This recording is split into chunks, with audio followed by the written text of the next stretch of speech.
Does the news today make you wanna hurl? And when you flush a poop, do you watch it swirl? It should be easier than trying to spell squirrel. It's Cory and Nina against the world.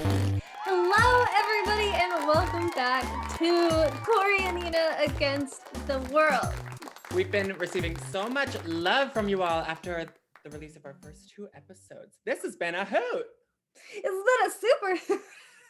I can't believe that 2 episodes have been out already. I can't believe that we're still remote. I can't believe the pandemic is still alive and well, but we are doing our very best to take our safety precautions, even though we're best friends, and I miss you so dearly, Cory Wade. I miss you too, that's right. We're remote for now, but in the future, we're hoping to be able to do this in real time.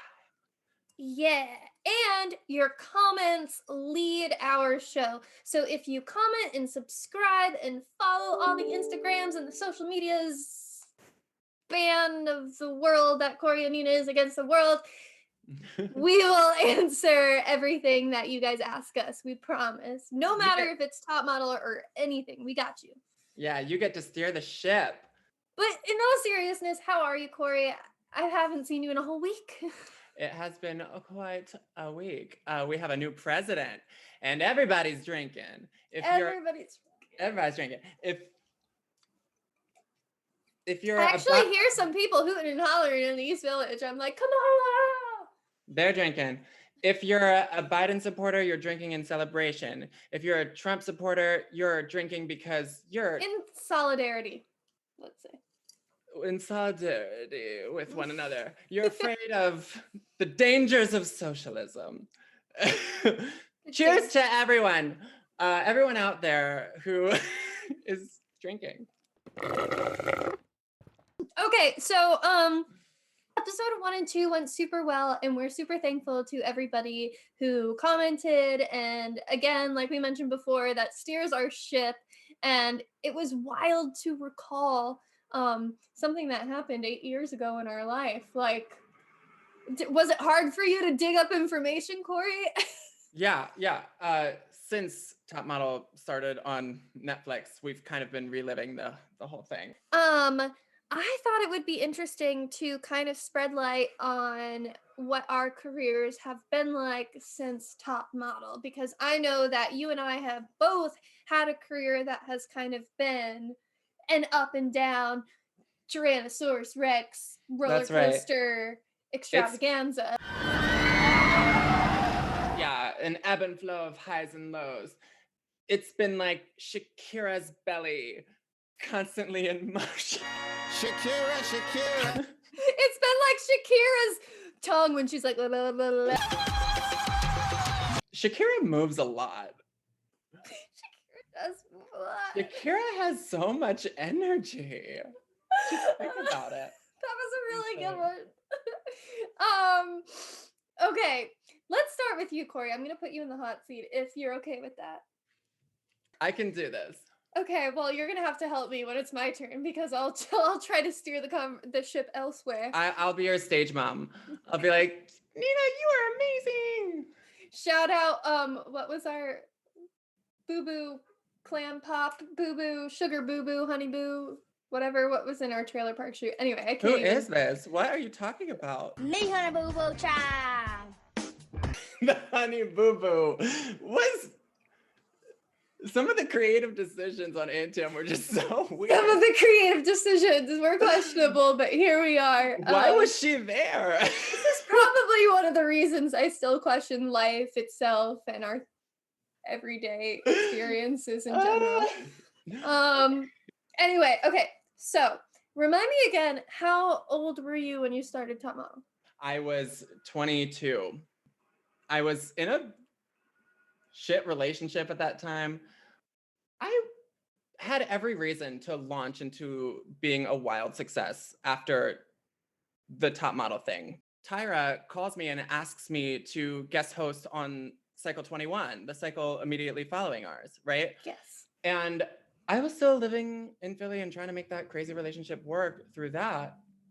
But for whatever reason, I never took myself seriously enough to actually throw myself into the big city, like the big like competition that is the industry, and like actually try. And my hometown uplifted me and loved me, and they put me like in every article, like, you know, that Philly had to offer. I remember coming to visit you in Philly when I was probably 18 or 19. You took me out partying and you were like on the cover of like Gay Times or something. It was called Gay. Wait, what? It was called something gay. It was sound gay. You know, it was sound gay. No, it was called G Philly. It was Okay. Yeah, it was like a big Philly magazine, like whatever, you know, as So big as cool, as it in Philly. though. Yeah, it was cute. Like my hometown supported me, and I didn't. I felt like I just got complacent, you know. And then it wasn't until I was actually 20. 26 that I actually moved away. That's the truth of it. 26. Yes. To London. Maybe I was 25. I'm a little bit fucked up right now. Like, I can't think about this. I know, like, it's this is really traumatic. hard. These are like all suppressed memories. And, Yeah. you know, like even recalling Top Model was like something that I hadn't done in a long time. So I feel like it's the time to just do it and be raw and real with our people and just be like, this is how it really was. You know? Yeah. This is how it really was. So yeah, how it really was. You know, I experienced a lot of failure, and it was really failure that was rooted in my poor decision making, and just really me not taking myself as seriously as I probably should have. Like, I know now that I'm a boss ass bitch.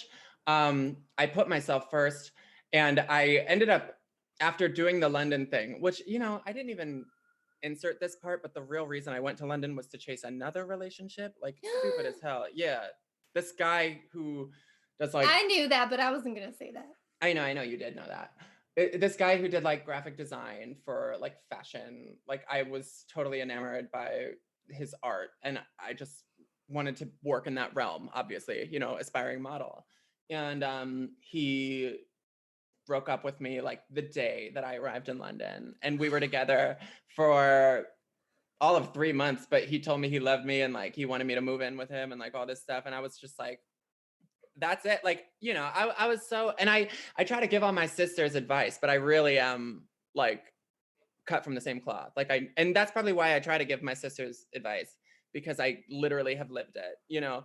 So the rejection I experienced out in London was not just career oriented, it was of the heart. And it made me feel, like I was just nothing, you know? I ended up bartending out there, like really pounding the pavement and working, trying to model. Like every so in often. London, you were bartending? Uh-huh. Every so often I would get like a modeling job, but it was always like independently contracted through like my Instagram or some shit. I wasn't a legit model until I came to New York after that. So I'm 26, like actually getting a real agency deal. So right after London, you decided to come to New York? Yeah, and then work started flowing. I linked myself. Here's where the story gets like really awesome, and here's where it's all like shiny and magical. Top Model actually sparked the activist in me. I became really, really passionate about advocating for LGBT equality, and I wanted to do work in that realm. So I linked myself up with a nonprofit, with many actually charity organizations, and one stuck with, you know, and it's called STAR, Serving Teens Through Arts and Resources. They were originally founded. Was that self-sought after? Like you went and... Yeah, it's just what I wanted to do, because I was like, if modeling's not working, I want to feel like I am contributing something of value to the world. And one thing that happened after Top Model was just an influx of LGBT youth from around the world in places where differences aren't as widely accepted or understood as they are here in America. These kids reaching out to me, telling me that like seeing me on the show and openly proud gay man, celebrating my truth and like just being myself unapologetically, really inspired them to want to be themselves, to love themselves. And so my mission became bigger than my like weird, vapid and vain quest for a career in fashion and modeling. And like, you know, and it's funny because as soon as I stopped pursuing that, that's when modeling started really coming to me just naturally. Like things just started falling in my lap. But I joined STAR, this nonprofit. Well, I help facilitate with them. It's a nonprofit that teaches inclusive sex education. And I go to different schools in New York and teach kids in grades 5, 6, and 7 about safe sex and queerness and gender and sexuality and all of that. And, you know, I'm still working with EMG. I'm still modeling. I also do college talks now through the college agency, and I do talks out in the Midwest, and I just really all around America about effective allyship and just gay shit. And I'm singing, and I always sing. Like, that's the other thing you should know. I sang the whole way through. I was making music. I made an album while I was out in London as well with this amazing producer. I genuinely feel, and I'm sorry that I'm interjecting here, but I've been talking a lot. Genuinely feel that with every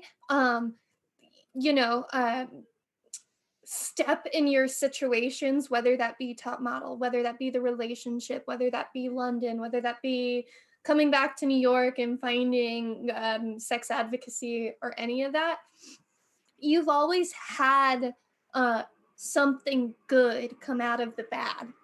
Yeah, absolutely. So your album, and I know this, came from all this heartbreak in London, and it is so fabulous. That Thanks, album babe. is so good. And you were like, oh yeah, I just like did it. Yeah. So humble you are for. Well, you know what? I am just in this like with no guard with you, because I'm normally like, I've done the spiel, you know what I mean? Like when somebody has asked me, what was your career like, or what have you done? What's like, what do you do? I'm able to be like that, and it's all fabulous and amazing, and I can like make it shiny and wonderful. But for whatever reason, pack it up with a pretty bow. Yeah, for whatever reason, talking with you in this setting, I'm just like, bleh. So talk to me about you, you know. Wait, we're not done. I vomited all over the place. I do know that our relationship kind of blossomed when you lived a block away from me. I know. I loved that. I loved those days when we lived together. Well, not together, but close to each other. We basically lived together. Yeah, you were around the corner from me in the East Village. That was when I met my boyfriend too, who is like so amazing and wonderful. Who is in your home now. Yeah, who is sitting right over there. So the love story turned out as well. You know what I mean? I want to talk about you. Okay. You've come a long way, my soul sister.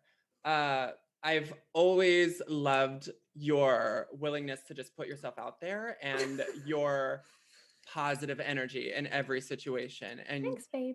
You instinctually go to kindness when it comes to relating to people. You're a kind person, and that's important, especially today. And I think it's part of why you've been so successful and how you got to where you are now. So talk to me about you coming off of Top Model. What did you do? I mean, I think our experiences are same, but different. You know, I came off of Top Model at 18, and let me think about it. I had dropped out of college, my first semester of college, to be on the show, which is very significant because you know, my parents' wish was for me to graduate college. That's what they wanted for me, and I was going to take the artist route. And after finishing Top Model, they were like, "Wow!" My parents were like, "Wow! You know, this is absolutely something that you can do." And they really believed in me, and that was really important for that kind of validation to get from people that I cared about. So I came off of Top Model, and I actually moved in with Alex from Top Model. Alexandra Argo. Alexandra Agro. Oh, it's Aggro? Aggravation. Welcome. I think it's aggro. Anywho, I moved in with her and we had a fabulous time together. But I ended up breaking my lease here in New York City after, mind you, visiting every agency, even Next, which was the agency featured on our season of Top Model, and nobody wanted me. I visited next to. They didn't want me either. Girl, don't feel bad. A very similar situation like you, and I actually got put in touch with an agency in Mexico City called Paragon, and they were like, Mexico City loves Top Model girls. We've had Erin Wagner from Top Model, we've had Ann Ward from Top Model, we've had Laura from the All-Star season, and I was like, oh my God, I'm such a Top Model fan. Like, I need to move there immediately. And I Yeah. did, and I promise you, it was one of the best experiences of my life. Of my life. Mind you, I did spend half of the year probably being rejected. And I had a wild amount of approval in Mexico City, and I may have gotten my ego boosted a little bit and asked my agent down in Mexico to place me elsewhere. And I thought I needed to go to Asia immediately. I really wanted to go to Japan, and he sent my portfolio around, and the only agency that wanted me was one in Hong Kong. And I was like, Hong Kong, send me there now. I went to Hong Kong, and Cory, people of the world, I don't know what happened there. I didn't get a single job. I actually spent 3 months in an apartment. I actually met a guy doing yoga class that was a fan of Top Model, shout out Wally, and befriended him because I had nobody out there. And that was my entire experience out in Hong Kong. And I was so beaten down and so insecure of getting jobs in the modeling world after making everybody around me so proud and so certain that I was going to succeed in the world. Yeah. And gosh, I don't know what happened after that. It's so far away. I think I had like dyed my hair a different color and tried to, yeah, I dyed my Did you hair go back to blonde? I did. Oh. Let's insert a picture going back to blonde, because apparently changing your hair makes you a different person. Yeah, I went back to blonde, and I went back to agencies in New York again. Nobody wanted me. So my agent from Mexico again sent me to LA. No agency wanted me over there. And then, wow, this is a very, very serious timeline. Nina, you're just like me. Okay, so it's like I didn't realize it until halfway through telling the story. There were a lot of dark times. A ton of dark times. And it's super uncomfortable to talk about too. It is really uncomfortable to talk about. Well, listen, girl, you're not alone. Like, I jumped off of that ledge and I was like, what did I do? Like, look at, like, what have we done? What did I do? But you know what? I respect the journey, and I think everybody watching should respect the journey. You know, all of you who DM us incessantly asking us about like modeling advice and help. I just want to make it very clear that this is not an easy industry. It's not a fantasy lifestyle. It's not a fairy tale. It's shit.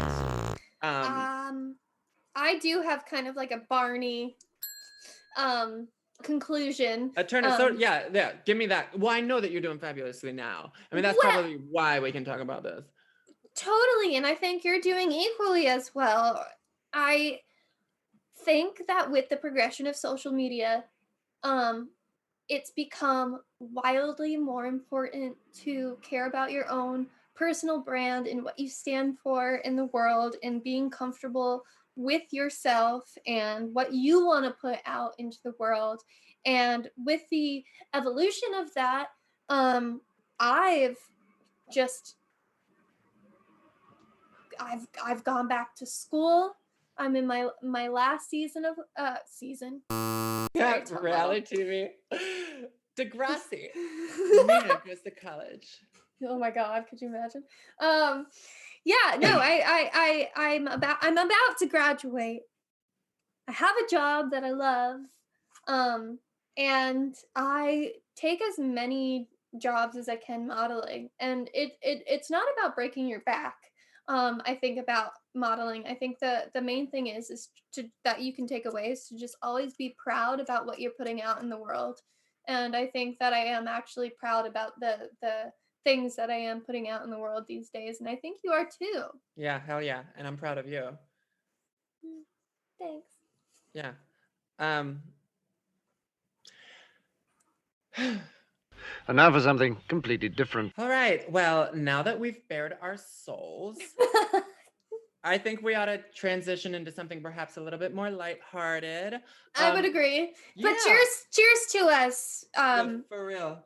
Seriously, cheers to us. I haven't thought about those feelings for a long time, and if any of you have similar ones, hopefully us being vulnerable helps a little bit.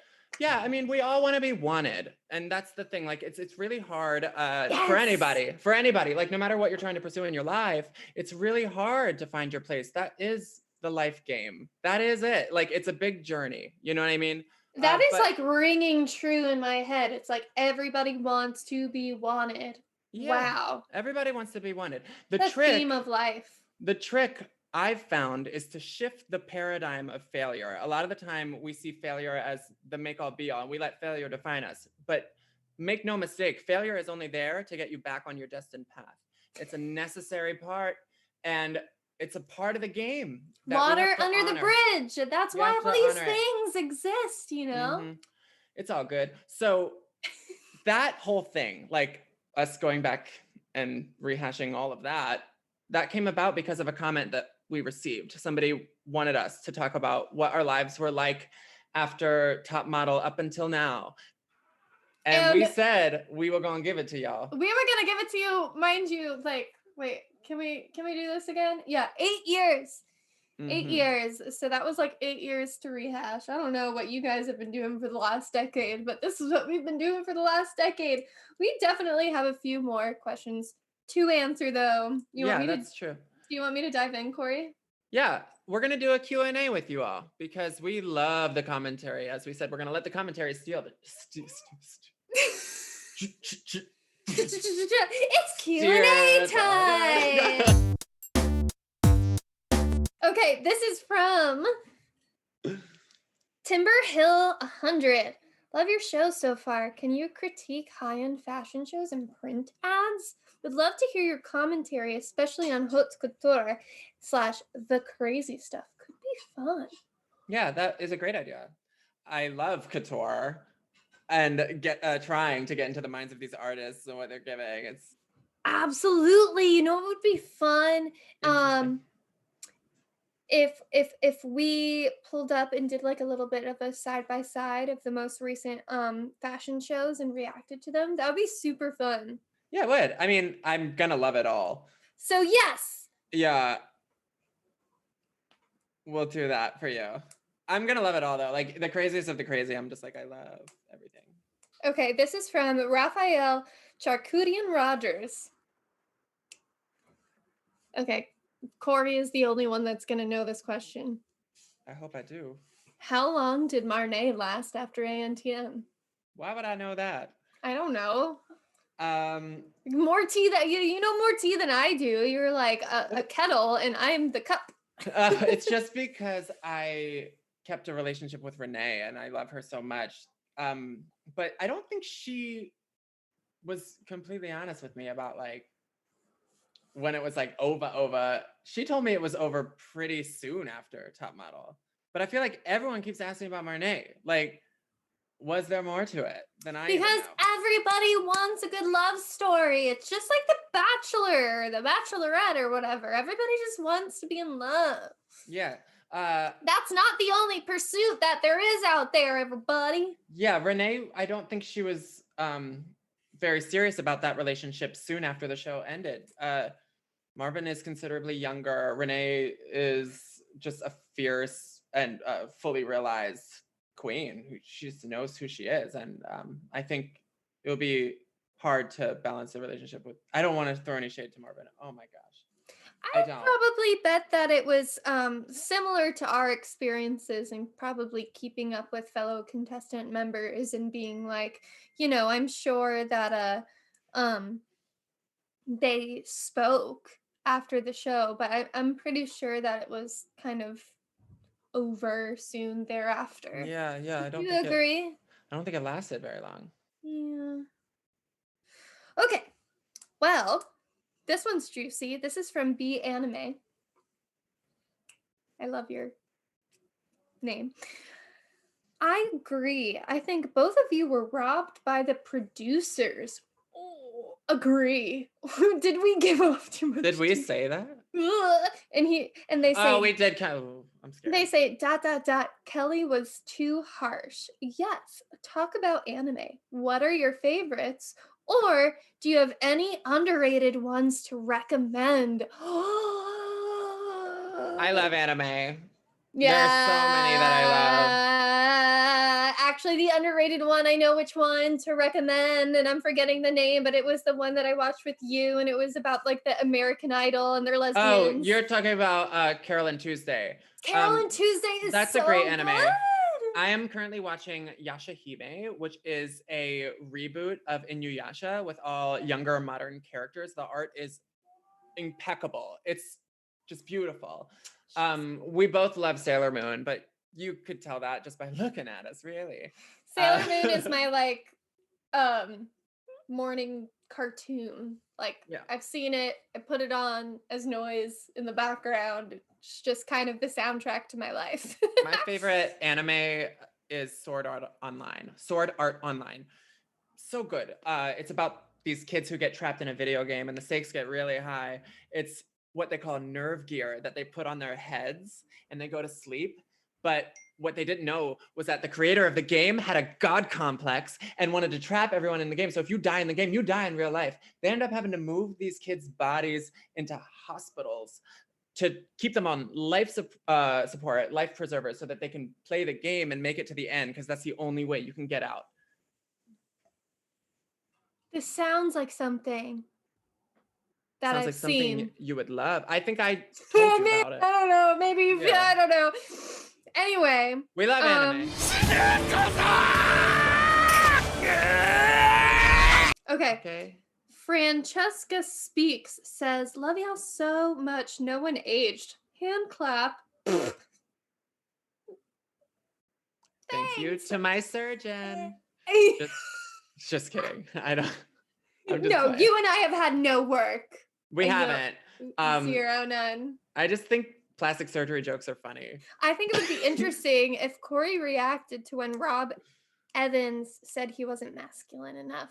I screamed at the TV and wanted to throw hands. Cory, you handled the situation professionally with the judges, but comparing then 2013 versus now 2020, how is the modeling industry for the gay community? Oh, this is all you, boo. Yeah, that's tea. First off, Rob Evans, I bear no ill will towards. I've actually talked with him on multiple occasions. He, believe it or not, is a really sweet guy who recognizes the error in his ways and how he may have misspoke in reference to me on the judges panel. What you have to understand is that just happened to be his job description, judge, and he has to take his cultural exposure to the world and apply that to what he is seeing in front of him. And he had never encountered anybody like me before at that stage in his life. Go figure. But again, I've not met a lot of people like me, so I have to give him some grace, you know.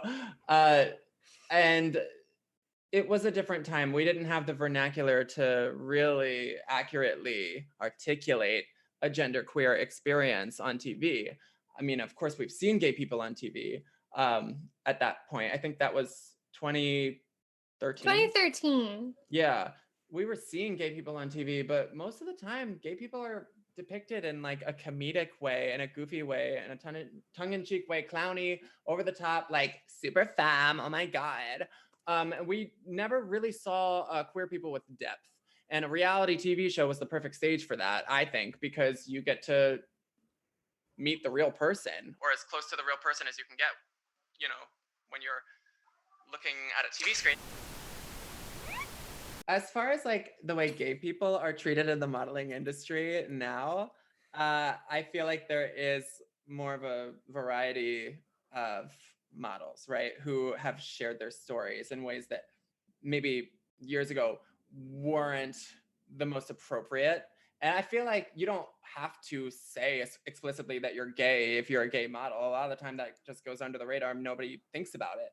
But if you are somebody like me who is just like, you look at me, you hear me talking, like that's a homosexual, you know what I mean? It's just different. It really is. And that does something to people's brains when they're casting for a job. And if you're an asshole and you have some kind of like Agenda. Yeah. Yeah, if you have some kind of like fear, then you're not going to cast the gay person, because casting the gay person who is visibly gay means that you stand for LGBT equality. I mean, you're giving that person a job, and you're it's a letting them represent your brand. political stance that Yeah. designers are taking, It's and I really think it's sad. admirable. It's admirable, but I wish that gay people didn't have to be politicized all the time. Like, True. like that's the thing. Like, why do you don't have to stand for something, you know, to hire me? Like, I don't know, but I guess that is what it is, right? Because a model is a representative of the brand image. It's true. And if people know what that model thinks Oh and my how goodness, they it's so complex. This industry is truly, truly, truly complicated. Yeah. So to answer the question in a short way, it's still weird. It's still a thing to be gay, to be out as a model. It's still a thing. Yeah. Okay, this is from Ginger Jean. I love that name. Okay, so how often were y'all really allowed to contact friends and family? Because I remember the episode with the phone calls, but then a different one where Cory was Skyping his boyfriend. Like, were you? Like, did they make the first call a big deal, or were y'all given a second chance because of the problems the first time, or what? This is actually really good question. Yeah, well, I Skyped when there were only 3 of us left in the competition, so we each got time to Oh, I see. With somebody from home. Yeah, but the phone situation was dramatic. It was always dramatic. Yeah, it was not easy to reach somebody from the outside world. They only let you do it once a week, and it was like really quick, and everybody was arguing over who got the most phone time, I guess. Yeah, so the phone time was always live and on camera. However, I would like to say that our family and friends were allowed to write. That's true. So there was plenty of mail that we got to keep in touch with our family about, and we got to send letters back and forth. They would send a raven. However, yeah, they would send a raven, but we were not allowed to know like what date it was. I remember my mom sent me a package of St. Patrick's Day goodies, because if you can't tell, I'm a bit Irish. And it got confiscated because we weren't allowed to know that it was St. Patrick's Day. Super bizarre. Weird bubble world. What would that have compromised? I don't know. The evolution of time. Oh, I think because if we had been like, happy St. Patrick's Day, it wouldn't have been St. Patrick's Day when people were watching. Oh, correct. All right, next one. Ooh, this is interesting. Did ANTM staff control your diets during the filming of the show? No, my diet was absolutely worse. Oh, no, they didn't like tell us what to eat or anything. Like, honestly, if you were on ANTM as a contestant and you decided to eat pizza every night and like eat cake, they would probably film you and make that a story bit, like a story arc. They'd be like, oh my God, Tiffany is not eating right. I'm starting to see her gut. Or stress eating, or like they would make a whole thing out of that. So no, I was like, fish, fish only and fruit I agree with that, but and wine. I probably have never. I was 18. Stop that. I was drinking. That's how I came up with all that commentary. That's how I was able to read everybody. I was drunk. Like, I tell Cory this to this day. I'm like, how did you come up with like all this like quipped will or wit, quipped wit? It's just. I was drunk. I was the only gay person. I was the only gay person in a house of straight people who like had sexual energy building between them. And so I was on the outside looking in, and I was just like, you know what I mean? I was like, get it. But don't think I'm not going to read you about it in the confessionals. That's what I did. I kept my fun in the confessionals. We are all crazy. Yeah. I just watched ANTM on Netflix and I totally love the both of you. Ironically, you're like best friends now. Awesome. I think you both should have one. Well, that's My all Q&A that question needs to would be, said. hold on. My Q&A question would be, did other modeling companies reach out to you after the show aired?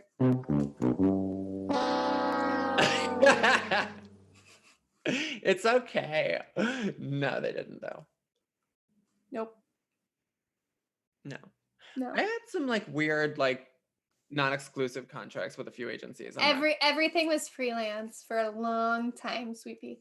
I had some people like, but it wasn't. I didn't have like a real job with a real modeling agent. Like I didn't have a real contract with. You know what's actually funny, and I just want to say this out loud. I did have a few opportunities with agencies, but I at a young age thought I was better than, and so I didn't sign with those agencies, which is a big regret of mine.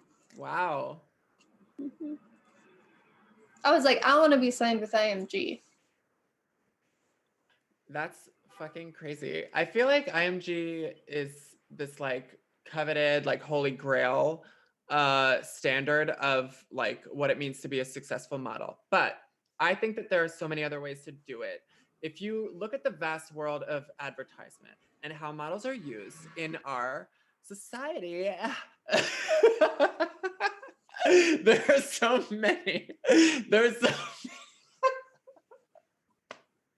like, we're all just a popsicle on the popsicle conveyor belt. Like, I don't know. Yeah, like you can work. We melt and then they're gonna freeze another one. We melt and then they're gonna freeze another one. It's like, fine. I feel like there was a point in time in my career where I was like, I'll be a Kohl's model.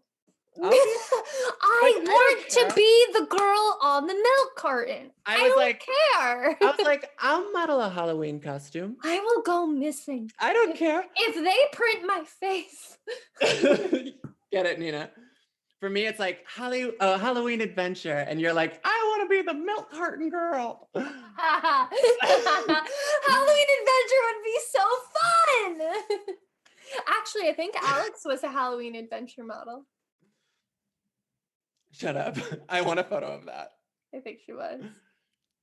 Oh, I thought you meant like Alex, our editor, Alex. That would be amazing. That'd be awesome.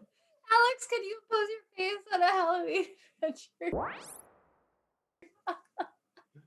What other weird modeling jobs are there? One time I had a job modeling for a casino.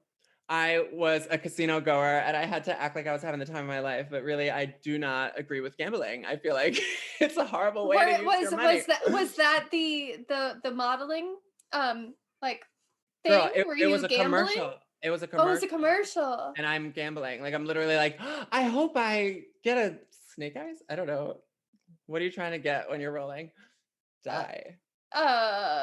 Jackpot. Dude, I don't know. Old maid. I think the last thing that the people want from us is to do the hair reaction. We gotta do the hair thing before I start talking about OnlyFans models. Okay, so let's do it to it. Let's before we do OnlyFans. Okay, all right. So hair. He's Brad Mondo. He is like a super famous YouTube personality who made a show about an episode about us getting our makeovers. The internal monologue that is going on inside they're of my shaving head it? is doing it. Yes, he's doing they're shaving it's it. Gone. It's gone. There's nothing. Aw. And He I'm looks so thinking, Oh, it looks good okay, I like look that. pretty cool. I look like What, a covered? sci-fi secret Thank you, agent. Brad. But then I see Yuki with a razor. And immediately it dawns on me, I'm like, this is a cue ball in the making. I think he's being sympathetic with you. Alien. He's gonna look. Oh, yeah. Yeah, he's sympathetic. Ooh, He's he does look like a I feel like my freaky makeover alien. was Thank the you, most Nina. But he's He's also a person. agreeing. I never. I don't know. Yeah, he feels bad for He you. shifts to sympathize later. Just wait. Heated if somebody This is not shaved sympathy. my head to This the is like- skin. Like, how about no? Yeah. And I'm trying not to cry because It's I really alright. He don't want to loves cry. you. That's so hard to be on a modeling show and have somebody completely take over your look. And if you're not happy with it, like, all your confidence is just gone. And then you're just screwed for the rest of the show.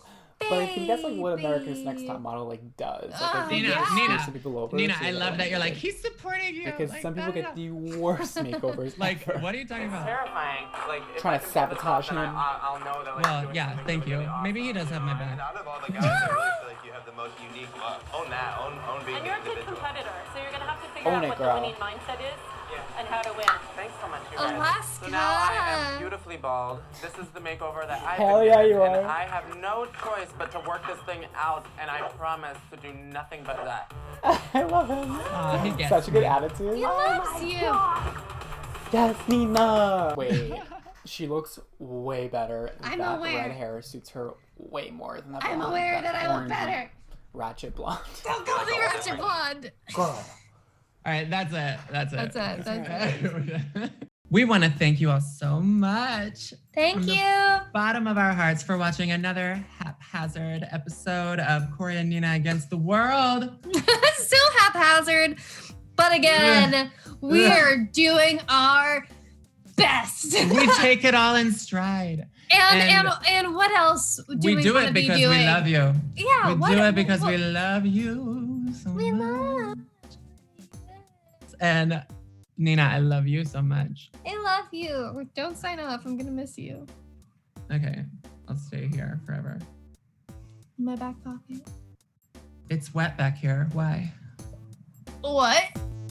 Does the news today make you wanna hurl? And when you flush up poop, do you watch it swirl? That should be easier than trying to spell